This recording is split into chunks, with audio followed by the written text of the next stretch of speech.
equally as interesting. We're going to move forward now. We're going to talk about the plague. The bubonic plague. So often associated, of course, with the Black Death. But actually the bubonic plague never really went away. It just kept coming back over and over in different rounds.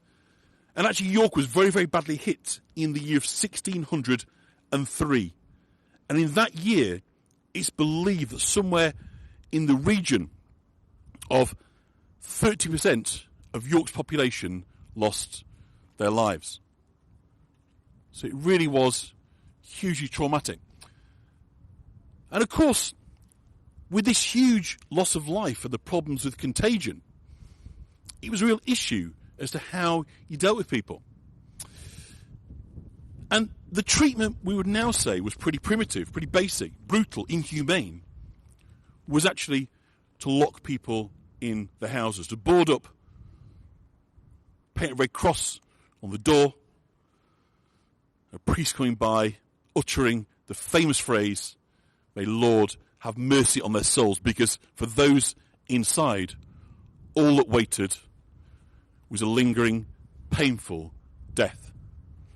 And so that's what happened on this house here in the year of 1603 for the families living inside. Once somebody was detected with a bubo, the inevitable happened. The house was boarded up with a red cross upon the door, sealed up with a priest in attendance. They were dispatched to the world of death and dying and suffering. Now, for those that don't know, the bubonic plague is a particularly foul illness. People get what they call buboes, which are swellings in the lymphatic system. So it affects the groin, armpits, neck. And these swellings will grow and grow until they burst, and then people will die in horrible agony within days. So I'll just bring you in an image here, medieval image of the buboes you can see here. If you look at the lady, covered in the buboes, in these swellings.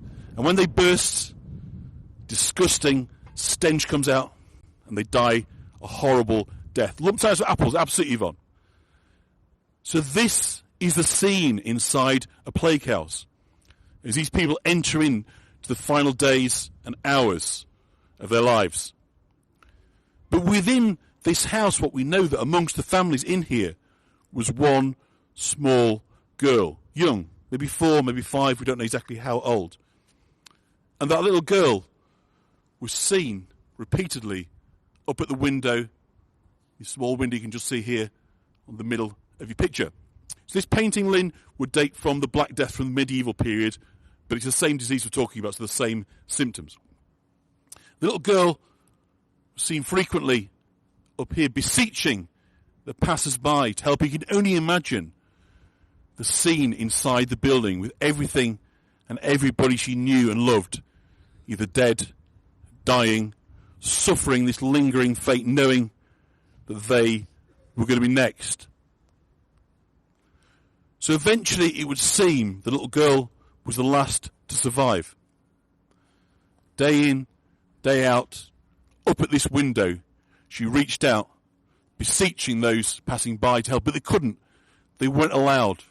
They'd have been breaking the law, and they'd have seen themselves cast inside the house as a kind of grim reward had they shown any form of pity. So eventually, the little girl died. Whether it was the plague, starvation, trauma, who knows? But from that moment onwards, what we have is one of those well-catalogued instances of paranormal activity in this house. For centuries there have been sightings of a girl by the window, tapping, scratching, shadows, flickering lights of a light that never went out in this house of death.